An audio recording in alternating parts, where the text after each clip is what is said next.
Hi, welcome to the Bento Block of the Day for 2020, and it's so exciting. We're just about ready to start. Not quite ready yet with the blocks and applique, but I thought you might like to get started on some of the backgrounds. If you're all ready to go, if you've got all your fabrics ready, you will have by now had your welcome notes that tells you about the fabric requirements and things, the layout of the whole quilt.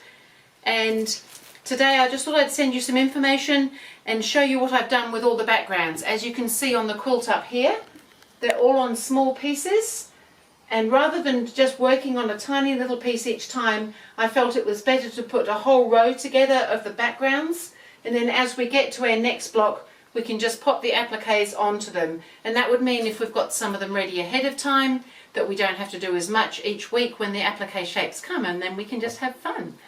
So I thought I'd quickly go through the notes with you. In your notes you've got a little bit of general information, tells you about the Facebook group if you're interested in joining that. We've got some information on a 1/4 inch seam allowance. There's a video link in your notes there. But this is what we're doing. We're cutting out from our backgrounds. Now I've suggested 9 different backgrounds. You may have more or less, or using up all sorts of bits and pieces.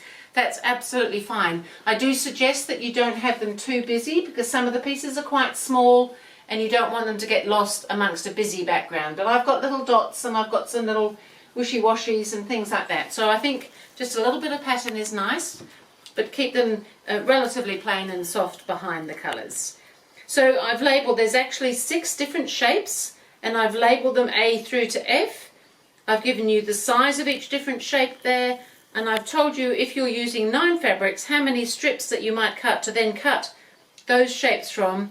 If you're using different fabrics, of course, you might just need a total, so you've got the total number of each shape that you need for the whole of the background, for the whole quilt, for the whole year. So I'm going to suggest that you may, some of you may want to get started and get your backgrounds all done. I'd suggest it's a very good idea to get started and get your backgrounds all done for the year so that you don't have to think about that again. I found that's how I got all mine started. I haven't quite finished all mine yet. I'll show you when the whole lot's done. But I thought it was a much better way. I don't have to think anymore. I just have to know that I'm putting the next applique on the next one, and I'll label the background. So we're starting here. This is number 1. So this piece here, that shape is called A, so it'll be 1A. Then we're going to this little one. This shape is a little square, is called B, so this will be 2B. And then this is a rectangle, that's a C, so that'll be 3C, and so it goes on. And so I've done some notes here about how we're going to join them up. You don't, of course, have to do this. This is my suggestion because I know it's working. You may prefer to do something else, but if you've done it this way, you don't have to then come back and worry about how they all fit together. So I've laid all the rows out. There's 8 different rows. Like this is 1 row. That's about 6.5 weeks work, so there's 8 rows. So I've suggested that we make all 8 rows. I've labelled everything with the sizing, and I've just given you a little hint on the start of how to put the rows together. So where they're in little pairs here, your B and C and D and C and another B and C.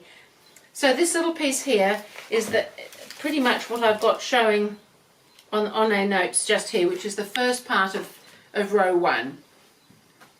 So we've got an A here, but to make this little segment, because these seams don't all line up, it's easier to make them find a line that goes through. And so you put this one to this one to this, this to this. Then you make that little block, and then we're going to put the A piece on to that side. Then we need 2 E pieces, and then they go on to this side, etc. I think that will become clear to you with your diagram. So I've just shown you in these little pieces here, and this piece here is just the very start of row 1. And then so this one here, the rectangles and things do change direction. So just keep an eye on the direction. So you would go CB, CD, CB, then you're going to put an A up here, then that goes to that, then you're going to put an A on here, and so it goes on. It's sounding probably a whole lot worse than it is. You've got it all in front of you. If you'd like to go ahead and get all 8 of your rows prepared, all the diagrams are there for you. And then I would suggest that you might like to, initially I didn't mention, when I was in the cutting notes, I've suggested from each of the fabrics that you cut some strips and then cut your pieces from the strips. So I've just given an indication of how many strips of each of the 9 fabrics you would need, and so just cutting strips, and then you just cut off the lengths that you need from the different size strips. There's a couple of sizes, just keep an eye on that. So just remember that the rectangles will change. Some of the A's are tall, some of them go sideways, the C's do the same thing. B's and D's are squares, E's are rectangles, they're always upright. F's are rectangles and they're always upright. So I think you can probably go ahead with getting all that done.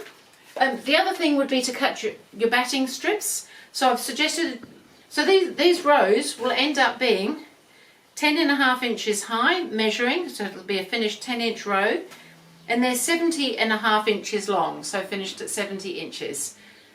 So I've suggested that you cut your batting 12 inches, so it's just a little bit wider, and 72 inches long. So that should be enough to give you a little surround like I've got on this one here. This is my row 8. I suggest that you do label your rows because the configurations are all a little bit different, so that as the blocks come out, you'll have the right block ready to go on the next patch. You can move them around if you like, but you need to move around within their shape, whether it, if it's a C or a B or something like that. So I think we're going to have a lot of fun with it. We've got loads of these wonderful Kokeshi inspired dolls in here, but we've got lots of other things going on, all kind of things Japanese. I did quite a lot of research for things Japanese that I thought would fit in. I've got all my fabrics ready for my applique. I'm using this 2.5-inch strips, and I'm just grouping them with a clip.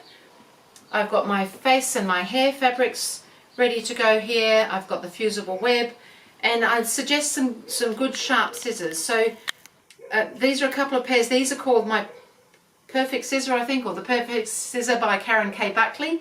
I really love these for this type of work. There's some tiny little ones which are really good for cutting out really small pieces, some slightly larger ones which are really nice to use as well. One of the good things about them is that they've got this little serrated blade on one of the sides. So when it's there, use the serrated blade underneath when you're cutting, so that when you cut into it, it grips the fabric quite nicely so it won't slide around and you can get a really nice sharp cut. So other than that, I think we're pretty much ready to go. I'd love to hear from you. If you've got any questions, please email me. The best way to contact me is email me. Even though we have a Facebook group, if you'd like to contact me, send me an email at susanclaire@gourmetquilter.com, please, because that's the one I check the most for questions and things like that. So that's it, I think. Go ahead, get all your backgrounds and things ready, and then the applique will start coming soon. Thanks so much.